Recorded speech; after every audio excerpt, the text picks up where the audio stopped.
Something that I'm really interested in at the moment is I think a lot of people are lacking joy or lacking fulfillment in their lives. And I think that's because in my belief system, we have a dharma, a higher purpose for being here. You can still be a mother or a wife or a husband or a business owner, but I do believe that there is this thing that niggles at you until you fulfill it, which is what is your dharma. It's your reason, it's your purpose for being here. So I feel a lot of people get torn between living in the world, making money, buying a house, having kids, blah, blah, blah. And then like, but I'm unfulfilled and I have everything I thought that I wanted and I'm still not fulfilled. Yeah, they're looking at like more materialistic things rather than whatever internally is driving them for fulfillment. But we're not really taught to. Absolutely not. So do you feel like you're living your dharma? I feel like I'm walking my North Star, like I'm walking toward it. What's your North Star? North Star is the direction that you are wanting to go in. Okay. But waking up is scary. Well, you know, we do have to do scary things in this life. I think a lot of the generation maybe below us have been mollycoddled into not being put through enough and understanding that on the other side of fear is the release of it all, and there is almost a dopamine hit after you do something that was so scary, and then you get there and you're like, wow, that wasn't even that scary. So people are afraid to even get to that point. So what I feel like in transformation is that the only way to get through it is to go through it, and it's so uncomfortable. And as humans, we crave comfort. And so you resist.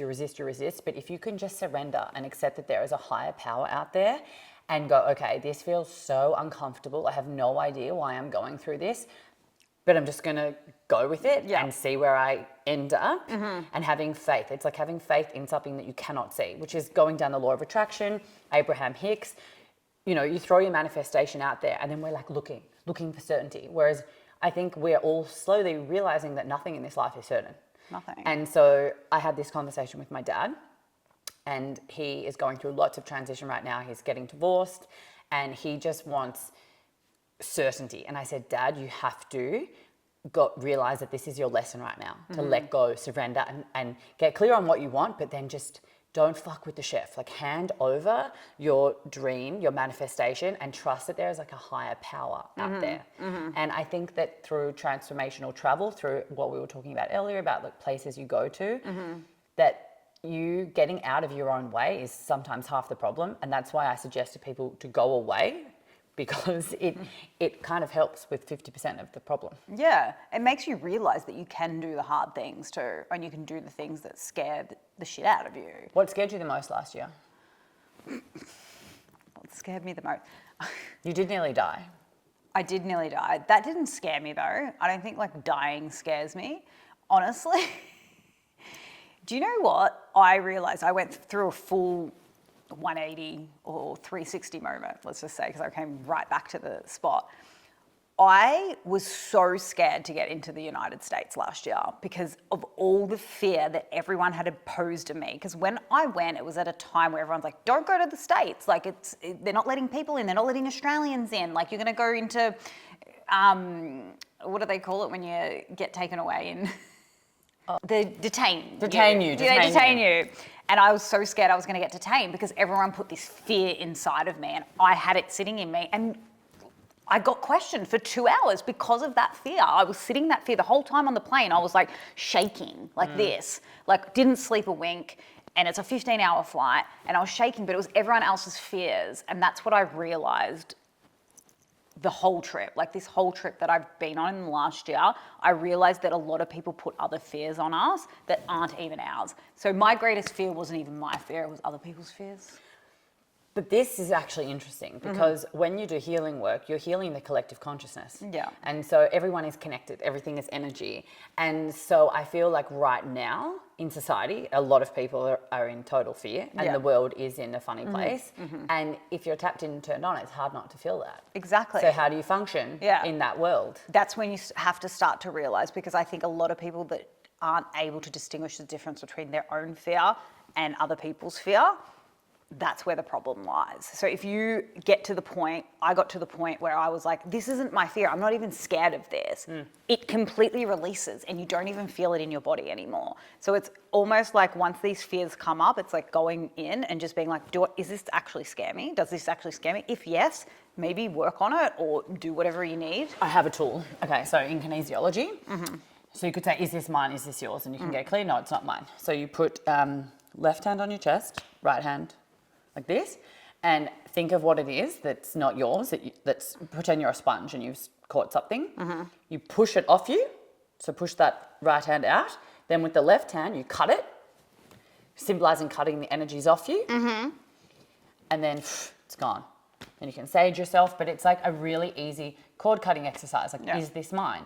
When you get home and you feel a bit funny, it's why you sage yourself or something. And I think that could be a cool thing to do. Yeah, that's really cool. I like that. And I think it's just up to us in this time at the moment is to really figure out what are we actually scared of? Like, are we actually scared of this? Like, what were you afraid of last year? Let's not go down there. I had a year from hell. No. Okay. That's another conversation for another day. But it's like there's so many things, like when you come back to Australia, for example, everyone's like putting pressure on you to like have certain things done or whatever. It's like their own fears that are being pushed on you, right? And it's like we just need to really come back to our center and remind ourselves we're not actually scared of this. This isn't scary to us. We've got enough fears that we need to deal with in our life. We don't need to deal with other people's fears as well. Okay, give me some tools, quick tools to help people that you would suggest to your clients.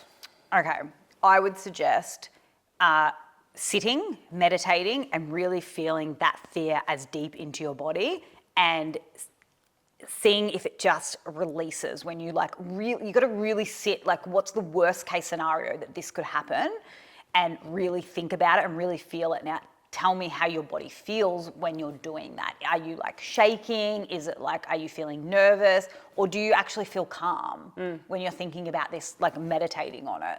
If you're feeling calm, it's probably not actually a fear of yours. And if it is making you shaky, then start to do work on it. Now, there's different, obviously, tools. My favorite is with fears, maybe shadow work as well. Like that's probably my favorite thing. It's getting in front of the mirror and like really looking into those things that are really, scary for you.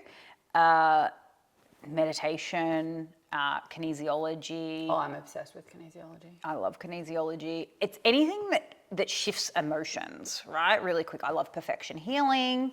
That can shift emotions very quickly. And it's anything that can kind of like shift things quite quickly and we don't have to sit in this forever. This is the other thing, right? It's like, okay, cool. Let's get on with it. Let's not make this our story. Let's not make this a part of who we are all the time. So then we're not even getting on with life. I don't think that's how it should be. You shouldn't have to work out your shit for 2 years and it still get to the same place at the end of the 2 years. I think it's an onion. And you have layers of an onion, you're peeling them off, and sometimes some tools work, and at other times other tools don't work. So when I studied kinesiology, I was obsessed with kinesiology. Then I actually went off it for a while. And now I have a new kinesiologist. I am obsessed with him. He's incredible, and he's good for my now. Because what I'm working through, he's the perfect fit for what I'm working through. Yeah. So it's good to know that there's a lot of tools and then know like what you need at what time. Yeah, exactly. And just remember that perhaps this is never going to go away. Like it's going to be something that might come up time and time again. Like you said, the onion's peeling, so it might feel differently in 2 years' time or 3 years' time or whatever. And it's like, okay, let's just work on this again. It's come up again for whatever reason. And part of shadow work is realizing that all these fears, all these like traumas, anything that's ever happened to us, all these belief systems, they're all a part of us and they just want to be acknowledged. They just want to know that they exist and that's it. They're part of you. They're always going to be a part of you. They're not just going to like disappear. Like whether it's going to be an alchemized part of you, whether you're going to think completely differently, like the opposite of what you were thinking, it's still going to be a part of you in some sort of way. And that's what, that work does. It makes you accept. I love parts theory and doing the work of parts, which is the subconscious reprogramming and accepting all parts of you and going into those. And I think having compassion and self-acceptance rather than judging things.